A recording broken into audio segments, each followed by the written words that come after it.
It is now my pleasure to introduce former Senate President Ken Pruitt, who will swear in our new league president, Port St. Lucie Vice Mayor Jolene Caraballo. Ken Pruitt previously served in the Florida legislature from 1990 to 2009 and has a wide array of public policy experience. Pruitt served as Senate President from 2006 to 2008. His other prominent leadership roles included committee chairmanships of the Senate Appropriations Committee, 2002 to 2004, and House Appropriations Committee from 1998 to 2000. Pruitt's legislative accomplishments include passage of the Bright Futures Act and the Administrative Procedures Reform Act. He has received the Florida League of Cities Legislative Appreciation Award on multiple occasions and has been consistent in his belief that the government closest to the people is the best form of government. Known as a maverick in the Treasure Coast region, he is deeply respected by Vice Mayor Caraballo. Ken Pruitt is married to his wife, Aileen, and are the parents of 4 children and 3 grandchildren. It's an honor to have him with us today. Please join me in welcoming Ken Pruitt.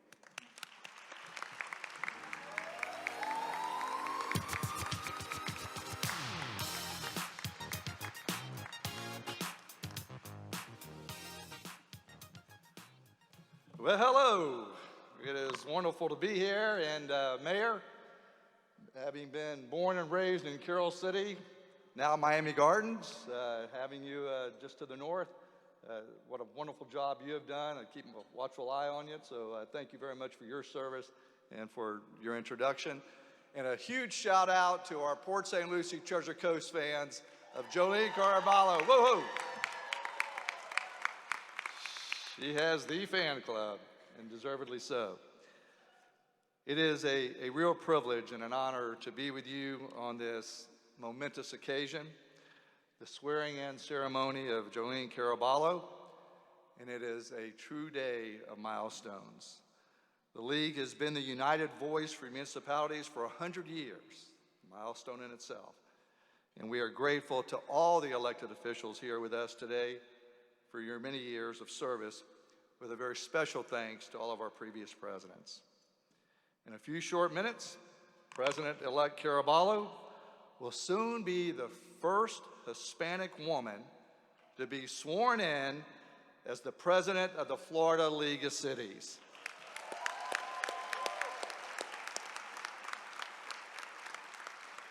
And that is truly a meaningful and profound milestone that's worth celebrating. Vice Mayor Caraballo is a wonderful role model for women and Hispanics alike, to those who are currently serving and to those who have a desire to serve in the public arena. You know, for many communities, having the president of the Florida League of Cities from your area may not be a big deal, but for the city of Port St. Lucie and the Treasure Coast region, it is as special as it gets, especially when you're the first president to come from that part of the state in the League's 100-year history.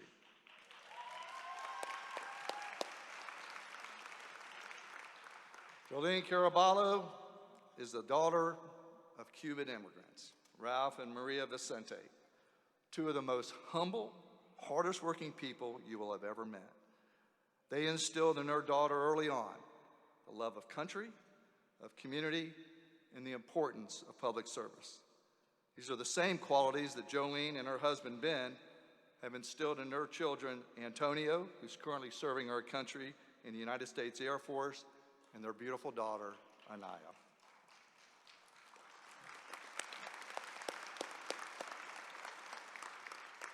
Achieving the milestone as president of the Florida League of Cities is not an easy journey, as all of the past presidents here with us today can attest. It takes commitment, perseverance, sacrifice, and the ability to bring divergent opinions together to form a unified voice.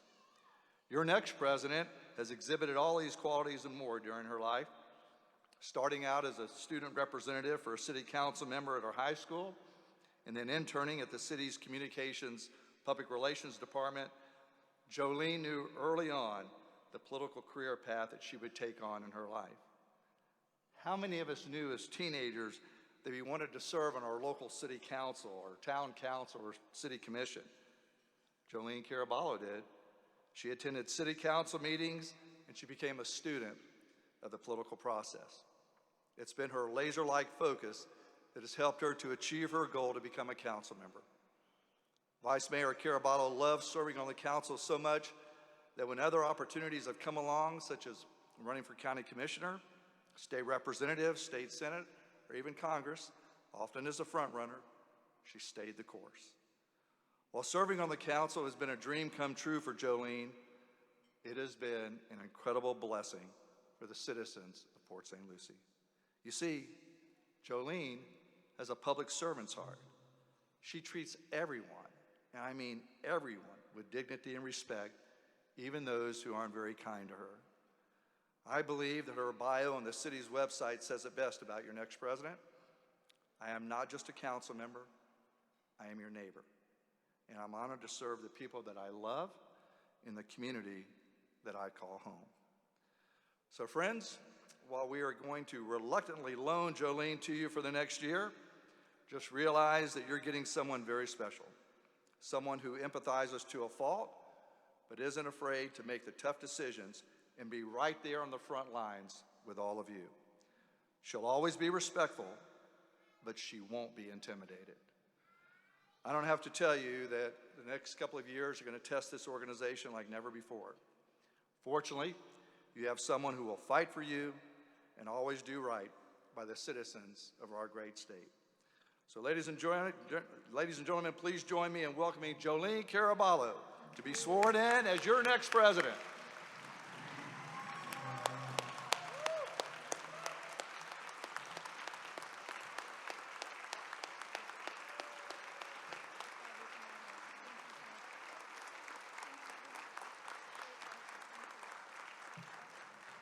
You ready? Okay. Here she comes. Here she is. All right. This is beautiful Anaya, everyone. Stand next to Daddy. And beautiful Ben, too. Yeah, beautiful Ben. Oops, sorry, wait here. Well, thank you, sir. Mayor Messon's being kind. He's prepping my stepping stool so you can see me above the podium. Thank you, sir. Multiple duties. He's amazing. Raise your right hand and repeat after me. I, Jolene Caraballo, do solemnly swear I, Jolene Caraballo, do solemnly swear that I will support, protect, and defend that I will support, protect, and defend the Constitution and government the Constitution and government of the United States, the state of Florida, of the United States and the state of Florida, abide by the charter and bylaws abide by the charter and bylaws of the Florida League of Cities Incorporated, of the Florida League of Cities Incorporated, that I am duly qualified to hold this office, that I am duly qualified to hold this office, and that I will well and faithfully perform and I will well and faithfully perform the duties of President of the Florida League of Cities, the duties of the President of the Florida League of Cities, on which I am now about to enter, on which I'm now about to enter. so help me God. So help me God. By the power vested in me, I now declare you President of the Florida League of Cities. May you build upon the legacy of this great organization as you serve the wonderful cities of this state. Congratulations.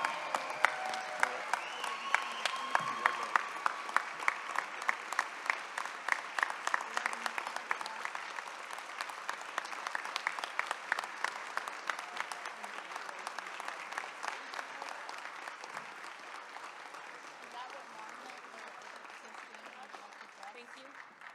Mayor, thank you. Give me 1 second, I just lost my earring.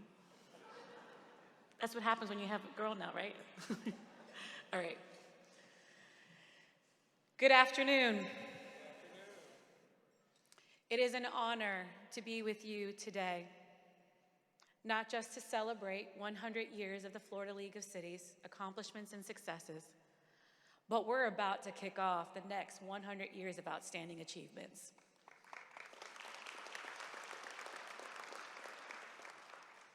I am incredibly humbled to have your support and to serve as your next president for the upcoming year. I want to take a moment to thank the individuals in my life who support my endeavors. First, I want to thank God, who continues to prove to me with every breath that I take that all things through you, my Lord, are possible. Amen? That's right.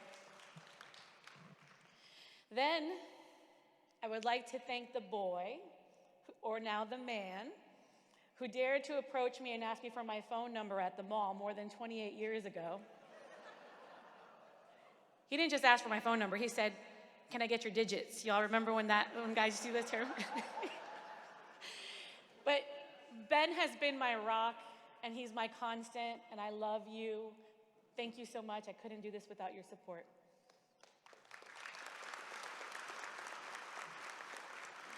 I also want to thank my two beautiful children who inspire me to do better each and every day. United States Airman and hero to me always, and he couldn't be here because he's in Japan, my son, Antonio, and you saw my tiny little dancer, my mini-me, my daughter, Anaya.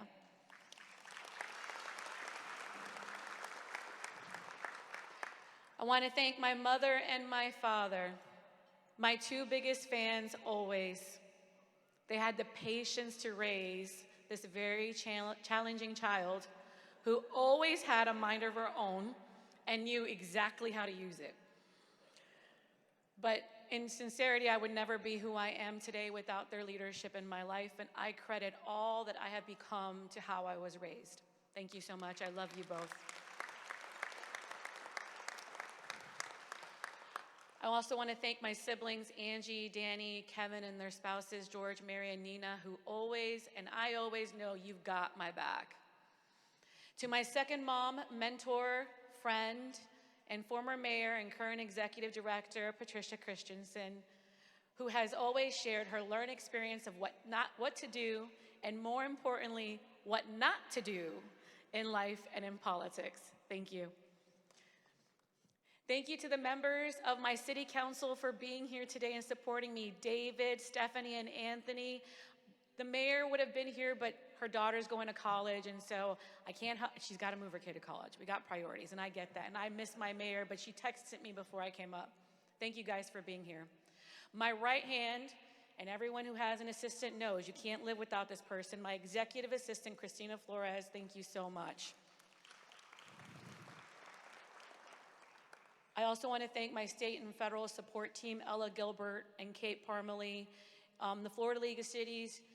I'm very grateful to do this, and I can tell you that we work very hard, but my state and federal team are just as in this from the city of Port St. Lucie as I am. They're dedicated, and I thank you.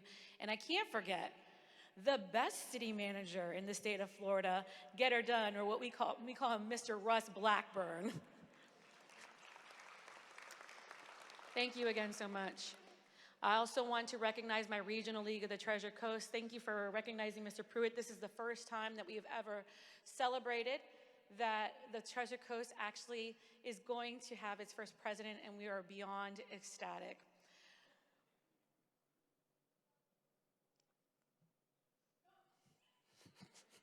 It's okay. Today is exciting. It's all right. We're going to continue to roll.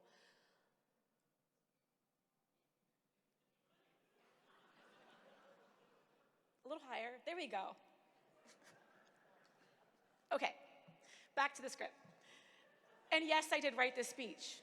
And no, I cannot memorize it, it's too long. Thank you to the Florida League of Cities Board of Directors. You have supported me and guided me through this entire process. And to the Florida League staff, it has been a pleasure to work with you thus far, and I'm so excited for the year to come. Former Senate President Ken Pruitt, I have to say a special moment of gratitude, not just for your kind words, but your friendship, your mentorship, and everything that you've afforded me with your time. I love you, you know I do. And we also have other special guests that I want to recognize. In our St. Lucie County delegation, Senator Harrell. I remember a day that you and I sat down in Applebee's many years ago, and you gave me my first meeting, and you encouraged me to run, and I want to just thank you for that.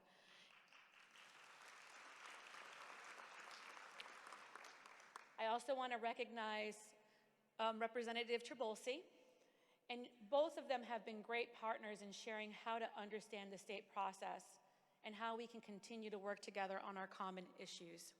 And last, but definitely not least, I want to thank each and every one of you in this room today.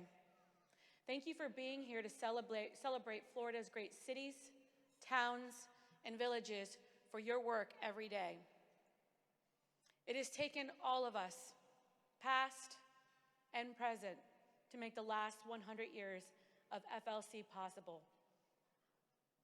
Our unity has been the main reason we have made it this far, and I believe the Florida League of Cities is a powerful force when we are unified and working towards a shared vision.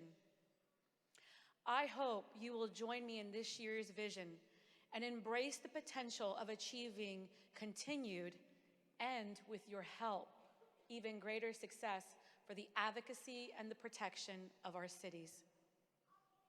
We recognize that it is hard work to be an elected official. And we know that our state officials do not have it easy either. But we must combine our resources to collectively provide the best representation for all the citizens that we serve. This past year, under President Walker's leadership, I believe we achieved great successes. Through your advocacy efforts and our fantastic FLC team, we work with our legislators to make bills that would have negatively impact our cities into better versions of themselves. And they now aid their communities and make a huge difference. Many bills that would have hurt home rule were never even heard in committee. And our governor even stepped up and vetoed harmful legislation this year. The takeaway was that it is possible if we both, state and local, are willing to do the hard work of listening to each other's challenges while understanding that we are both trying to solve a problem. The League combined the efforts with some of our legislators to find solutions, and in those cases, we dramatically impacted the course of those bills. Working together to improve legislation for our cities strengthens our state. Our state partners need to believe that strong cities make for a stronger Florida. And I ask our legislators and our governor to work with us for a stronger Florida. To achieve this, we must also do our part this year. We are going to focus on building bridges with our legislators by collectively choosing people over politics, access over agendas, and success over shouting. We must work together with our legislative body to show them the value of local self-government. We need to let them know that we are in this together. And if they do choose to weaken cities through harmful preemptions, we need to share with them how their decisions are weakening Floridians. Help them find solutions to their issues. Let's help them pass good bills. And we need to find ways to support them when they do get it right. To help foster and build these relationships, I am extremely excited to announce that this year's focus will be themed around my way of breaking the ice: coffee and conversation, or what I like to call common grounds. Many of you know me in this room, and you know nothing makes me happier than a nice, strong cup of Cuban coffee.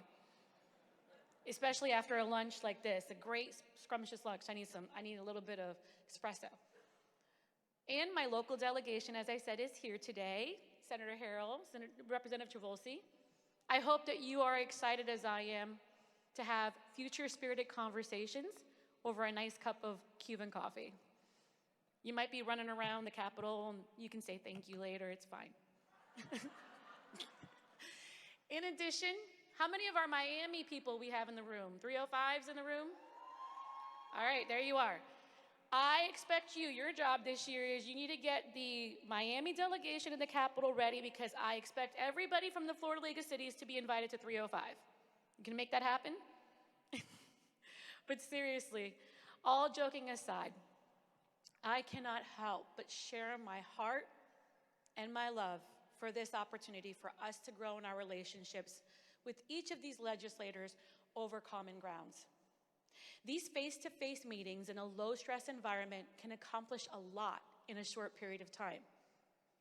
I also encourage you not to talk shop, but just get to know your legislator.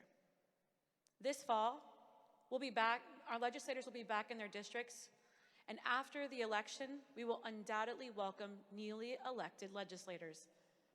This will present the perfect opportunity to connect or reconnect with your state leaders. Learn what's important to them and ask them what we can help them do to have a successful upcoming session. In my most recent meetings, I learned that constituent services and bringing back financial resources to their district was essential to one of my representatives. Another legislator is focused on water quality and environmental challenges. All this information allows me to align them with local opportunities and connect them with our citizens through various causes that benefit our communities. Our local connections can provide tremendous value to our state leaders. They in turn wanted to know what was important to me, what was essential to my citizens, and how can they help our city. We also expressed a commitment to work together this year to communicate our needs and to achieve all these goals together. I know that some of you in this room, and I see all of you, some of you are thinking in this room about that legislator that never works with cities. Believe me, when I envisioned this campaign, I could think of a few names as well. Look, there is no doubt in my mind that we are going to still have to fight for our cities. And when those times come, take a look around. Let's remember that we are 411 cities strong. We are thousands of elected officials, and with a united voice, and that is a powerful force that we carry in this room today. And we will stand up in those committees and advocate against harmful legislation. Won't we?